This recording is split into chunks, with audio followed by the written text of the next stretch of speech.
తెలంగాణలో కొత్తగా ఏర్పాటైన కాంగ్రెస్ ప్రభుత్వానికి దుబాయ్ నుంచి హుస్నాబాద్ కు చెందిన ఓ యువకుడు కీలక విజ్ఞప్తి చేశారు. ఆర్టీసీలో కారుణ్య నియామకాలు చేపట్టాలని యువకుడు కోరారు.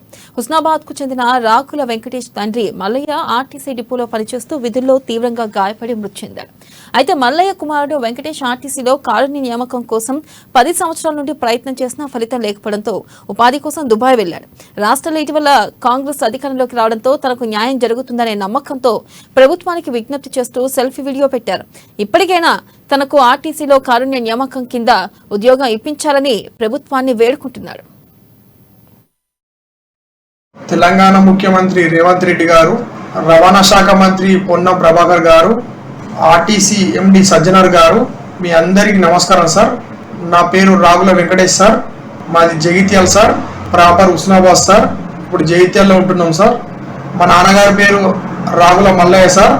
84-293 సార్ స్టాఫ్ నెంబర్. ఆర్టీసీలో 30 సంవత్సరాలు సేవ చేసింది సార్ మా నాన్నగారు. జైత్యాల డిపోలో ఉద్యోగంలో ఉండగా సార్ బస్సు రిపేర్ చేస్తున్న సందర్భంలో మా నాన్నగారి కాళ్ళ మీద సార్ రాడు పడ్డది సార్. దాని కారణంగా మా నాన్నగారి కాళ్ళ వేళ్ళు చితికిపోయినాయి సార్. అప్పుడు డిఎం గారి అనుమతితో తార్నాక హాస్పిటల్ వెళ్ళడం జరిగింది సార్. అప్పుడు తార్నాక హాస్పిటల్లో చితికిపోయిన వేళ్లను, డ్యామేజ్ అయిన వేళ్లను ఆపరేషన్ చేసి తొలగించారు సార్. తర్వాత సార్ కొద్ది రోజులు డ్యూటీ చేస్తూ కొద్ది రోజులు ఆబ్సెంట్ అవుతూ అలా కాలం గడిచిపోయింది సార్. తర్వాత జైత్యాల డిఎం గారు ఆబ్సెంటిజంలో విధుల నుంచి బహిష్కరించారు సార్. అప్పుడు ఆర్ఎం గారికి